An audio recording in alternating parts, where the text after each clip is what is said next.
If you've ever wondered where most of Canada's mining magic happens, you're not alone. Canada is massive, second largest country in the world. So naturally, mining's a huge deal here. But the big question is, where does most of it actually go down? Let's break it down. When I talk about mining in Canada, I'm really talking about a few star provinces. Ontario is the absolute powerhouse. It's home to the legendary Sudbury Basin, which is basically the beating heart of nickel mining, not just in Canada, but globally. Look a little further north and you'll find gold mines lighting up places like Red Lake and Timmins. But it's not just Ontario. Quebec gives it a real run for its money, literally.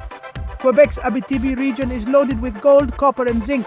Mining towns like Val-d'Or and Rouyn-Noranda have been going strong for over a century. Now don't sleep on British Columbia. If you're into coal, copper or even molybdenum, yep, that's a real word, BC's got you covered.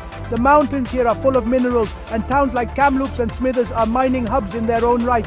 For diamonds and uranium, I have to shout out the Northwest Territories and Saskatchewan.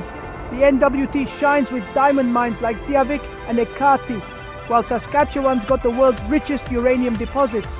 So to sum it up, if you drew a mining map of Canada, Ontario, Quebec and British Columbia would be the bold highlights, with the Northern Territories making cameo appearances for those specialty minerals. That's where the real action is. Next time you hear about a big Canadian mining find, chances are it's from one of these hotspots. So, which region would you want to explore first? Let me know in the comments.